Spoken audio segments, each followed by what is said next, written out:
নমস্কার, সবাই কেমন আছো? আশা করি সবাই খুব ভালো আছো, সুস্থ আছো, আর আমিও ভালো আছি। আবার অনেক দিন পর আদুর আলাপের নতুন একটি ভ্লগ নিয়ে আসলাম, তোমাদের সাথে শেয়ার করলাম শপিং স্টোরি পার্ট 1।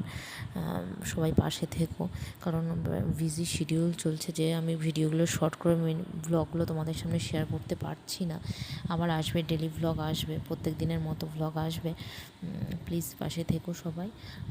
দেখো, প্রথমে যেটা তোমাদের সাথে শেয়ার করলাম সেটা হচ্ছে বসিরহাটের ইছামতি নদী।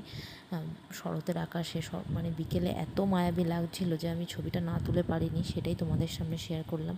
তারপরে দেখো, 2 মায়ের জন্য নিয়েছিলাম দুটো মাহেশ্বরী তাঁত, সাউথ ইন্ডিয়ান তাঁত, অল বডি কাজ করা ছিল, অপূর্ব সুন্দর দেখতে। আমি সন্ধে মানে ভিডিওটা যে শর্টটা নিয়েছি তোমরা বুঝতেই পারছো, অন্ধকারের মধ্যে মেয়ে তখন তোজো পাশে ঘুমাচ্ছে, মানে ওই যে বললাম বিজি শিডিউল।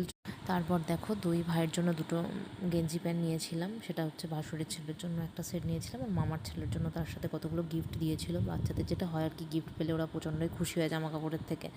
তারপর দেখো, মেয়ের জন্য দুটো যে ড্রেস নিয়েছি, এই ভ্লগে পার্ট 1-এ কতগুলো শেয়ার করলাম, আরও শেয়ার করব। পার্ট 1-এ কাকে কী দিয়েছি না দিয়েছি সেটা আর পার্ট 2-তে আসবে। আমি কি কিনেছি বা তোমাদের দাদাভাইকে কী দিয়েছি, বা মেয়ে বা ঘরের টুকিটাকি কিছু জিনিসপত্র, সেগুলো তোমাদের সাথে শেয়ার করব। তোমরা কি কেনাকাটা করছো পুজোতে, কী কী শপিং করলে, কটা ড্রেস হলো, অবশ্যই কমেন্ট করো, কিন্তু কমেন্ট করতে ভুলো না।